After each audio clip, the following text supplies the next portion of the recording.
আমরা বিজিবিকে সরকারকে শক্তিশালী করার জন্য আহ্বান জানাচ্ছি।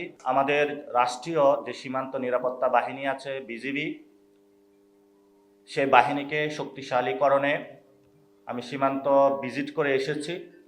সরকারের যথাযথ উদ্যোগ নেই। তাদের বেতন কাঠামো থেকে শুরু করে তাদের পেট্রোলিং ব্যবস্থা, তাদের থাকার ব্যবস্থা,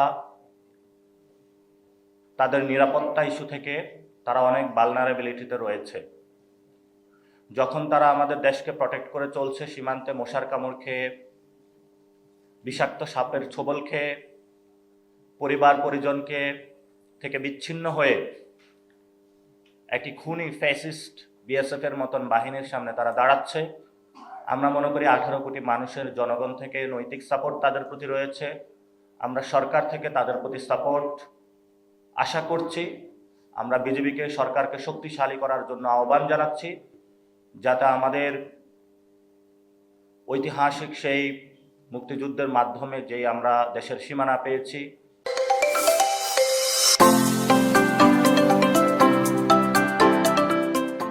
রক্তের উপরে দাঁড়িয়ে যে দেশটা আমরা সার্বভৌমত্ব অর্জন করেছি, সেই দেশটা যাতে তারা রক্ষা করতে পারে।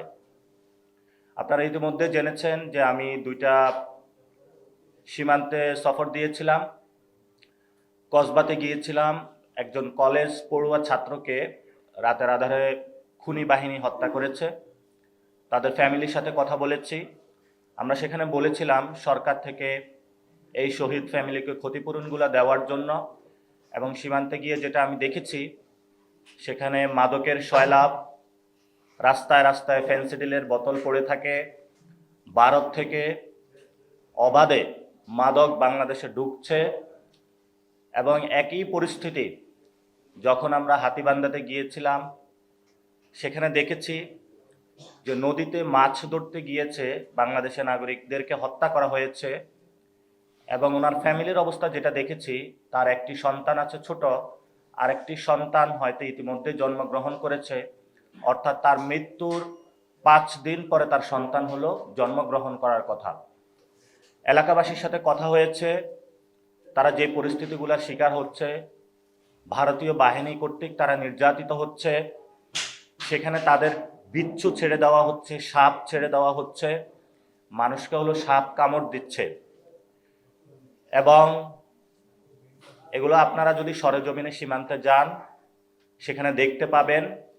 ইতিমধ্যে সীমান্ত এলাকায় অনেক সাংবাদিক রিপোর্ট করার কারণে আবার তাদেরকে হত্যাও করা হয়েছে। ব্রাহ্মণবাড়িয়া কসবা সীমান্তে দিন ইসলাম নামে একজন সাংবাদিক যখন মাদক চোরাচালান কারবারি নিয়ে কথা বলেছে, তাকে হলো হত্যা করা হয়েছে। তো আমরা সরকারকে উদ্বেগ জানাচ্ছি বাংলাদেশের মানুষের কাছে, যে বাংলাদেশের মানুষের পক্ষে, বাংলাদেশের মানুষকে রক্ষার জন্য সীমান্তে শক্তিশালীকরণ বাহিনীকে এবং সরকার নাগরিকদের নিরাপত্তা দেওয়ার জন্য যে নাগরিকদেরকে খুন করা হয়েছে, সেই নাগরিকদেরকে ক্ষতিপূরণ দেওয়ার জন্য সরকারের উদ্যোগ গ্রহণ করা জরুরি বলে আমরা মনে করি। ইনশাআল্লাহ আমরা যখন ক্ষমতায় আসব, তখন আমরা যারা সীমান্তে নিরপরাধ মানুষ ফেলানি থেকে যাদেরকে হত্যা করা হয়েছে, তাদের শহীদ স্তম্ভ নির্মাণ করব, তাদের ফ্যামিলিতে চাকরির ব্যবস্থা করব, তাদেরকে আমরা শহীদি মর্যাদা দিয়ে তাদের ফ্যামিলিতে আমরা ক্ষতিপূরণ দেওয়ার ব্যবস্থা করব। এবং আমরা শক্তিশালী বিজিবি থেকে শুরু করে সীমান্ত ব্যবস্থা সুরক্ষিত করব ইনশাআল্লাহ।